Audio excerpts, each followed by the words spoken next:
سر 22/9/2021 دوپہر کا ٹائم تھا. شہباز جو ہے رانی بی بی جو ادھر مضروب ہے عورت، اس کا جو بیٹا ہے 4 ایکڑ اراضی اس نے ٹھیکے پہ لی ہوئی تھی گاؤں کجیاں والا کے قریب. وہاں یہ آلو جو ہے نا وہ کاشت کرنے لگا، بونے لگا. وہاں پہ تقریباً کوئی 6 کنال پہ اس نے جو ہے نا وہ بھی ہل چلایا ہے، وہ بوئے ہیں. اوپر سے بارش آ گئی ہے. جب بارش آئی ہے تو یہ وہاں سے ٹریکٹر لے کے نا تو یہ اپنے گاؤں جا رہا ہے. گاؤں جا رہا ہے تو ابھی اپنے گھر سے تھوڑا دور ہی تھا. ماسٹر یاسین ولد جو موسیٰ ہے اور باقی جو محمد ارشد ولد عاشق ہے، محمد عاشق ولد چراغ دین ہے، محمد یاسین ہے اور آصف ہے اور وقاص بشیر اور 3 نامعلوم لوگ تھے. وہ وہاں کھڑے ہوئے ہیں. انہوں نے جو ماسٹر یاسین ہے اس نے اپنی بائک جو ہے وہ ٹریکٹر کے آگے کھڑی کر کے راستہ روک لیا ہے. جب راستہ روکا ہے اور ساتھ ہی للکارا مارا ہے کہ آ گیا اس کو پکڑو مارو نیچے اتارو. وہ جو باقی تھے انہوں نے اسلحے کے طور پہ اس کو یرغمال بنایا ہے. یرغمال بنا کے تو اس کو اوپر سے گھسیٹا ہے، مارنا شروع کر دیا ہے. اس کے بعد جناب انہوں نے کہا ہے ان کا ایک پہلے بھی مقدمہ چلا 453/21 جو ہے 406 کا جو ہے نا جھوٹی FIR اس پہ کروائی تھی. اس کی کچھ ریکارڈنگ اس کے موبائل میں موجود تھی جس میں وہ جو گواہ ہیں نا ان کو سکھا پڑھا رہے ہیں کہ آپ نے کرنا کیا ہے. جو FIR ہے وہ شہباز وغیرہ کے خلاف ہوئی ہے؟ جی 406 کی بھی جھوٹی FIR اس کے خلاف ہوئی ہے. اس کے بعد جو ہے انہوں نے کہا جی اس موبائل کو توڑ دو، چونکہ ہمارے خلاف اس میں ثبوت ہے. ثبوت مٹانے کی غرض سے اس موبائل کو پہلے توڑا گیا. اس کے بعد جو ہے نا انہوں نے للکارا مارا کہ جی اب اس کو پکڑ لو، اس کو گھسیٹتے رہے. جب اس نے چیخو پکار کیا تو تھوڑی دوری اس کا گھر تھا. گھر اس کی والدہ اور والد صاحب جو ہے نا وہ بھاگے آئے جب دیکھا ہے تو اس کو جو ہے نا ماسٹر یاسین ولد موسیٰ وہ راڈ سے مارنے لگا ہے. تو ماں جو ہے نا وہ اس کے اوپر گر گئی ہے.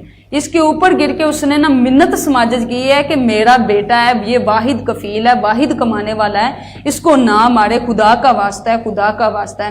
انہوں نے ایک بھی نہیں سنی. ماسٹر یاسین ولد موسیٰ نے حاضر سروس جو ٹیچر ہے اس نے جو ہے راڈ کا وار کیا جو رانی بی بی کو مجیدہ عرف رانی بی بی ہے اس کو جو ہے نا ہاتھ پہ لگا. اس کی انگلی ٹوٹ گئی، شدید زخمی ہو گئی، خون بہنا شروع ہو گیا. اس کے بعد اس نے کہا ماسٹر یاسین نے کہ اس عورت کو پکڑو، برہنہ کرو، یہاں پہ ایسا ذلیل و خوار کرو کہ اس گاؤں میں کوئی اس کے بعد اٹھے نہ. اس کے بعد انہوں نے اس کو نوچنا شروع کر دیا ہے. اگر آپ MLC رپورٹ دیکھیں تو وہاں پہ ایک انجری ڈکلیئر ہوئی ہے جہاں پہ اس کی چیسٹ پہ ناخنوں کے نشان جو ہے نا وہ ڈکلیئر ہوئے ہیں. انہوں نے جب نوچنا شروع کیا ہے تو اس کی جو کپڑے ہیں وہ پھٹ گئے ہیں. وہ برہنہ حالت میں ہر آتے جاتے نے اس کو دیکھا بھی ہے وہاں پہ. اس کے بعد جب زیادہ شور ہوا ہے تو وہاں پہ دیگر جو گاؤں والے ہیں وہ بھی آ گئے ہیں اور ایک حنیف ولد عبداللہ اور لطیف ولد بشیر وہ بھی آ گئے. آ کے ان کے چنگل سے نا اس کو جب رانی بی بی کو نکالا ہے نا تو اس کے کپڑے پھٹے ہوئے تھے، وہ برہنہ حالت میں تھی. گاؤں کا ہی ایک بندہ ہے اس نے اپنا رومال اتار کے نا اس کے جسم کو وہاں پہ ڈانپا ہے. اس کے بعد چونکہ شہباز کا موبائل تو انہوں نے پہلے ہی توڑ دیا تھا، وہاں کسی بندے سے لے کے موبائل اس نے 15 پہ کال کی ہے. جب 15 پہ کال کی ہے تو پولیس چونکہ پہلے ہی ان کے ساتھ ساز باز تھی، وہ انہوں نے پولیس اور جو گنڈا سنگھ سرکاری ہسپتال ہے ان کے ساتھ ساز باز ہو کے یہ وقوع کیا ہے کہ اس طرح وقوع ہوگا تو آپ نے جلدی آنا نہیں. اور سرکاری ہسپتال میں انہوں نے اپنا جعلی جو ہے بوگس جو ہے MLC لینی تھی. اب وہاں پہ ہوا یہ ہے کہ پولیس گئی ہے. جو پولیس گئی ہے، پولیس کا جو بندہ ہے جس نے جا کے وہاں پہ وقوع دیکھا ہے، اگر آپ اس سے شہادت لیں، اس سے پوچھیں تو وہ آپ کو بتائے گا وہاں رانی بی بی کے علاوہ کوئی بندہ انجر نہیں تھا. اور وہ اس باقاعدہ تصویریں وہاں لے کے آیا، پورا وقوع وہ دیکھ کے آیا.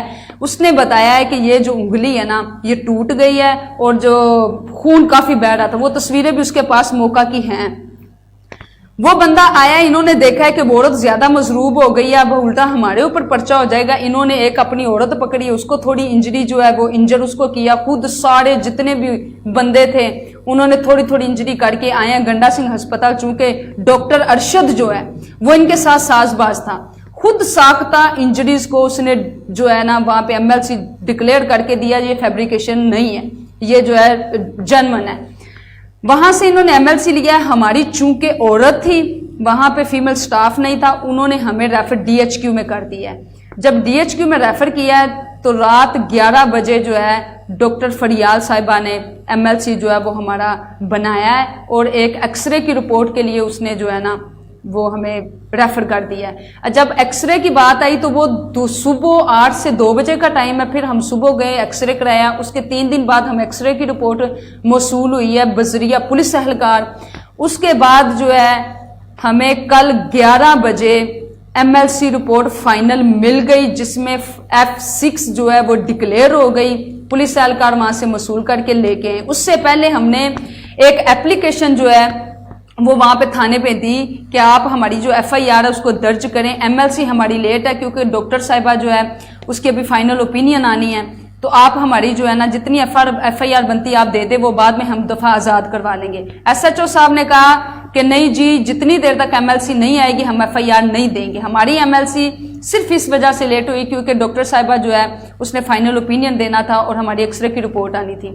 اب اسی دوران انہوں نے لے کے اپنا MLC بوگس اسی وقت ایک جھوٹی FIR ہم پہ الٹا درج کروا دی ان مظلوموں پہ، جن کی ماں کو مارا گیا، پیٹا گیا، برہنہ کیا گیا، ظلم کیا گیا، زیادتی کی گئی، انہی کے خلاف ایک FIR جو ہے وہ درج ہو گئی۔ FIR جو ہے انہوں نے اوپر بیٹھ کے کروائی، پیسے دے کے کروائی، ایک جھوٹی FIR، حالانکہ اسی تھانے کا بندہ پولیس والا جا رہا ہے اور آ کے وہ بتا رہا ہے کہ وہاں پہ صرف ایک عورت انجر ہے اور کافی انجر ہے، اس کی انگلی جو ہے وہ ٹوٹ گئی ہے اور کافی خون بہ رہا ہے، جس کے علاوہ کوئی بندہ وہاں پہ انجر نہیں ہے، وہ خود بتا رہا ہے۔ اس کے باوجود SHO صاحب نے ایک جو ہے جھوٹی FIR الٹا ان پہ جو ہے نا وہ درج کر دی۔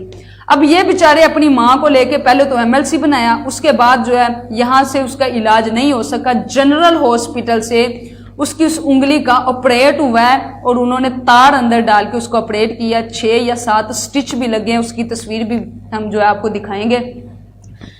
اس کے بعد یہ ہوا ہے کہ جو IO صاحب ہیں، اب چونکہ ہماری اپلیکیشن کراس ورشن میں آ گئی تھی، جو IO صاحب ہیں وہ صبح پرائیویٹ گاڑی میں سول کپڑوں میں، ابھی یہ لوگ سوئے ہوئے ہیں، ان کے گھر چلے گئے ہیں۔ ان کے گھر میں ان کا ایک چھوٹا بیٹا ہے، باقی جو ہے وہ اپنے دیگر رشتہ داروں کے پاس آ گئے، کیونکہ وہ ابھی تک دھمکیاں لگا رہے ہیں کہ ہم نے چھوڑنا نہیں آپ کو، ہم نے مار ہی دینا ہے۔ جب وقوع ہوا ہے تب بھی ماسٹر یاسین موسیٰ نے کہا ہے کہ میرے کروڑوں روپے کس کام کے ہیں، میں تیرے ہی اوپر لگاؤں گا، تجھے مرواؤں گا اور میں پیسے دے کے جو ہے نا میں چھوٹ جاؤں گا، تھانہ بھی میرا، ہسپتال بھی میرا کوئی کیا بگاڑ سکتا ہے، اور فائنل ہوا بھی وہی ہے۔ اب وہ IO نواز صاحب گنڈا سنگھ والے گئے ہیں، جا کے ان کا جو چھوٹا بیٹا ہے اس کو کہا ہے کہ چپ کر کے بیٹھ جاؤ، IO میں ہوں، بننا کچھ نہیں ہے، نہ ہی میں نے بننے دینا ہے، تو آپ جو ہے نا چپ کر کے ان کے ساتھ صلح کرے اور الٹا ان کی جو ہے نا منت کرے جا کے۔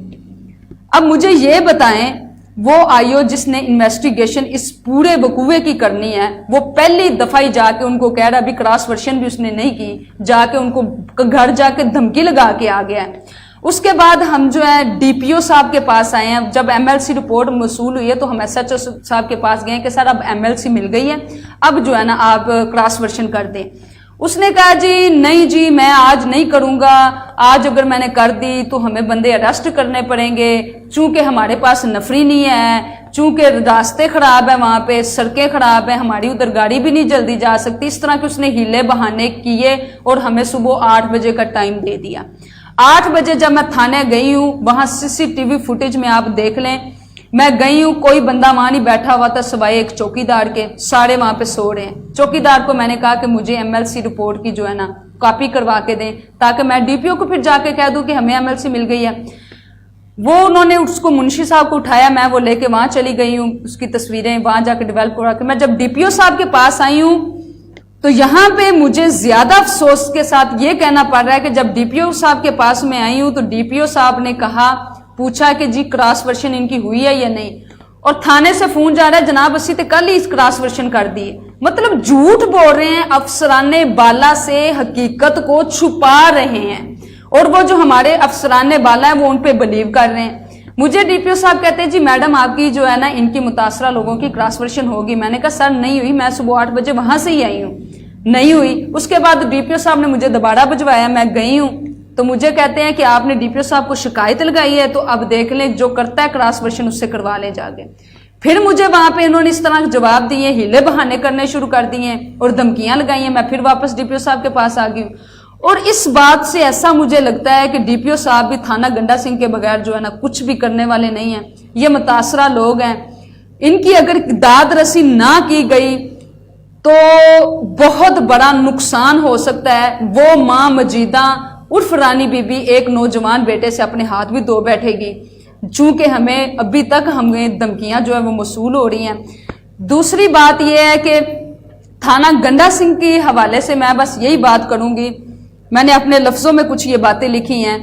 تھانہ گنڈا سنگھ مظلوموں کے لیے پھندا بن گیا غلام, گنڈوں سے لے کر چندہ, نہ اللہ یاد نہ انصاف والا نصاب, پیسے والا چنگا لگے غریب گندا, تھانہ گنڈا سنگھ مظلوموں کے لیے پھندا.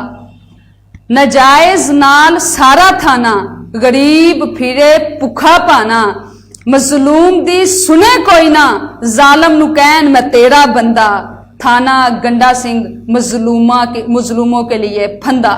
بن گیا غلام گنڈوں سے لے کر چندہ, ظالم نو دین شاباش مظلوم نو کرن خراب, شبانہ مظلومہ دی ایڈوکیٹ ظالم دے سامنے بن گئی بندہ, تھانہ گنڈا سنگھ مظلوموں کے لیے پھندا.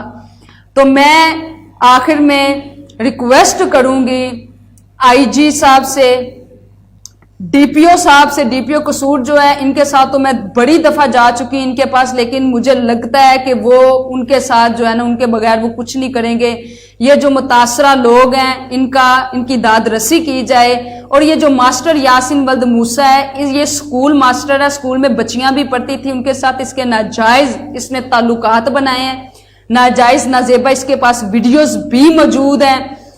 گاؤں میں بڑے لوگ ہیں جن کے پاس اس کی ویڈیو, لیکن وہ اتنا اس نے ڈرایا کہ وہ کوئی ویڈیو جو ہے نا وہ دے نہیں رہا, وہ اپلوڈ نہیں کسی کو, وہ کسی میڈیا والے کو بھی نہیں دے رہے, اسی وجہ سے کہ یہ بندہ ہمیں مروا دے گا. اس گاؤں میں سرکاری اسکول میں بچیاں پڑھتی تھی, لوگوں نے آہستہ آہستہ اپنی وہ بچیاں بھی اٹھا لی ہیں. اب اس ادارے میں صرف 14 سے 15 بچے پڑھتے ہیں, اس کے علاوہ وہاں پہ کوئی اسٹوڈنٹ بھی نہیں جا رہا. صرف اسی وجہ سے یہ شفاق قسم کا جو بندہ ہے, آپ نے حسینہ والے میں ایک واقعہ سنا تھا, یہ سمجھ لیں کہ اس کی ڈیٹو کاپی ہے. تو برائے مہربانی اس کی طرف توجہ دی جائے. دوسری بات میں یہ کہوں گی, اس وقوعے کی بابت انویسٹیگیشن گاؤں الوانہ میں اوپن کی جائے. وہاں پہ ایک افسر جو بالا ترین ہو وہ خود وہاں پہ آئے, ایک بندے سے انٹرویو کرے, وہاں کی ایک عورت سے انٹرویو کرے, تو اس کی حقیقت انشاءاللہ سامنے آ جائے گی. اگر ہم تھانہ گنڈا سنگھ پر رہے تو ان مظلوموں کی داد رسی کی بجائے جس طرح پہلے ان کے حقوق کی حق تلفی ہوئی ہے, ان پر ہی ظلم ہوا ہے, تو وہ بات پھر دہرائی جائے گی. پھر ان پہ ایک پہلے 406 کی جھوٹی ایف آئی آر, اس کے بعد یہ ایف آئی آر ہوگی, اس کے بعد اور بھی ہوں گی, بس ان کو ایسے ہی دبایا جائے گا. تو میری یہی اپیل ہے کہ ان کی داد رسی کی جائے, مظلوموں کی حمایت کی جائے, مظلوموں کے لیے کوئی ایسا بندہ مدد کے لیے اٹھے, ضلع قصور میں کوئی قانون نافذ کروانے کے لیے اٹھے جس میں اتنی ہمت ہو کہ وہ اس پولیس کو اس گنڈا گردی سے روکے. شبانہ صاحب آپ فرما رہی ہیں کہ وہ جسٹ پولیس وہ اسکول کے ماسٹر ہیں جی, تو اتنے باثر کس طرح ہوتا ہے وہ؟ سر یہی تو میں نے ایک دفعہ پہلے بھی انٹرویو دیا تھا, تو اس میں یہ میں نے کہا تھا کہ ایک وہ اسکول ماسٹر ہے, اس کی تنخواہ کا آپ اندازہ لگا سکتے ہیں کتنی ہے. ابھی وہ بندہ ارب کھڑب پتی بنا ہوا ہے, تو وہ کیسے بن گیا ہے, یہی تو بات میں کہہ رہی ہوں. اس کے خلاف انکوائری لگوا کے تو پتہ تو کریں. یہ اتنا با اثر بندہ بن گیا, کروڑ ارب پتی بن گیا ہے. حالانکہ اس کا جو والد صاحب ہے اس کی میرا خیال ہے کوئی 1.5 ایکڑ زمین تھی جو وراثتی تھی, اور اس کو کتنی 4 کنال آگی ہوگی, چلے 1 ایکڑ بھی کر لیں اگر آپ, تو کروڑوں اربوں کی اب یہ جائیداد اس کے پاس ہے. تو یہ افسران بالا سے ہی ریکویسٹ ہے میری کہ وہ اس کے خلاف انکوائری لگوائیں نا, یہ وہ پتا کریں کہ یہ اتنی جائیداد اس کی کیسے آئی ہے. میجر صاحب آپ بھی انسانی حقوق کے حوالے سے بڑے متحرک ہیں, تو آپ کیا کہیں گے اس واقعے کے بارے میں, یا کیا آپ کی اوپینین کیا ہے آپ کا؟ سی بات تو یہ ہے کہ انکوائری غیر جانبدار اور ایک سینئر عہدیدار پولیس کا جو ہے وہ کرے, جو بھی حقائق کے سامنے لائے. یہ مدعی ہیں, انہوں نے جو باتیں بتائی ان کی روشنی میں لگتا ہے کہ زیادتی ان کے ساتھ بھی دوسری پارٹی ان سے مالی لحاظ سے بھی, سیاسی لحاظ سے بھی اور افرادی قوت کے لحاظ سے بھی برتر ہے.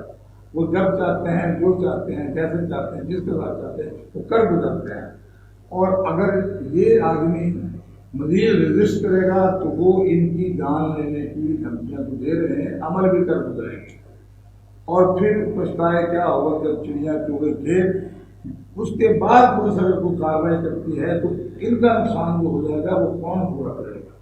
یہ بچہ اپنے ماں باپ کا کفیل ہے، ذمہ دار ہے، کوئی شکایت نہیں ہے. وہ آدمی قبضہ گروپ بتایا گیا ہے. جس طریقے سے محترمہ ایڈوکیٹ جو پاکستان ہمارا حکومت تحقیق کی نائب صدر بھی ہیں، انہوں نے پوری تفتیش کی ہے. ان کے پاس ویڈیوز بھی ہیں، لوگوں کے بیانات کی ریکارڈنگ بھی ہے، اور یہ تمام تر حقائق آپ کو جب چاہیں جہاں چاہیں یہ پیش کر دیں گی. ہم تو مظلوم کے ساتھ ہیں. میں دونوں پارٹیوں سے براہ راست واقف نہیں ہوں. میرے پاس یہ کیس آیا، میں نے تفصیل سے ان کی بات سنی، اور میں سمجھتا ہوں کہ حقائق سامنے آئیں اور پھر جو بھی جرمدار ہو، اگر انہوں نے غلطی کی ہے ان کی بھی تنبیہ ہو، جو وہ غلطی کر رہے ہیں ان کو بھی روکا جائے تاکہ معاشرے میں امن و امان رہے اور فساد کا خدشہ ختم ہوتا ہے.